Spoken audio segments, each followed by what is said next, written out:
Thinking about whether you should buy that house or not this year? Keep watching. Hey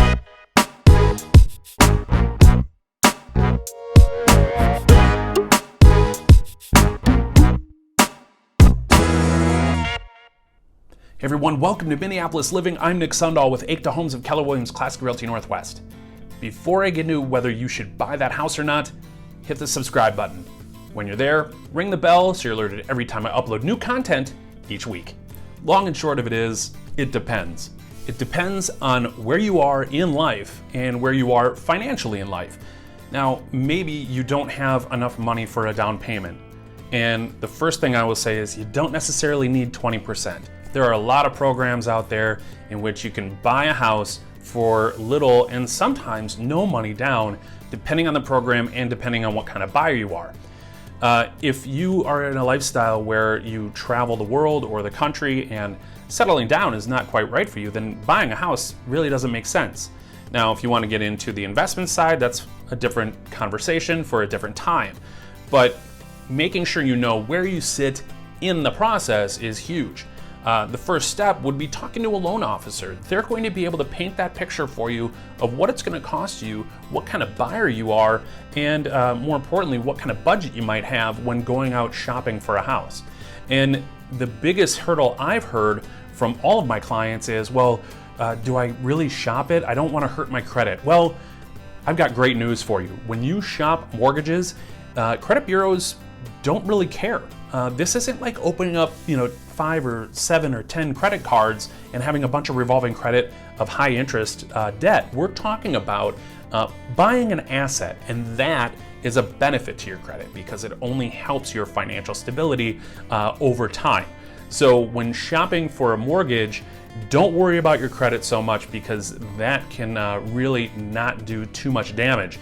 Also, most loan officers have plenty of tools at their disposal that can help you get an idea without actually running your credit. Now, I mentioned the down payment of 20%, and in an ideal world, you probably want to do that because it eliminates mortgage insurance. However, if you're holding out to save that 20%, that might be a mistake. And the big reason is buying power. If we assume that home prices or home values go up over time, which means maybe not year to year, but maybe from 1 to 5 years or 1 to 10 years, if you're going to wait another 3 or 5 years to save that 20%, the buying power at today's interest rates might be stronger than if you wait 5 years and buy a house that's worth more and then the interest rates are even more. So keep in mind that your buying power at a particular interest rate has a big piece of the puzzle regardless of what your down payment is. It might be more advantageous to take advantage of today's rates than it would be to save for that 20% just to get rid of mortgage insurance. So just because you might not have the 20% doesn't mean that you won't get a great deal on a great house. Now, if you're strongly considering the purchase of a home, go into the description and download my free buyer's guide. Also, if you click up here, you can even start the loan process. Now, when I mention down payments, that's one piece of the pie. But keep in mind that owning a home is a huge asset and it's also a huge responsibility. You want to make sure that you're going to stay or at least own that property for at least 5 years. In almost all cases, it takes at least 2 to 3 years to pay even off the closing costs, which makes the break-even point in terms of your investment and the cost of buying that property.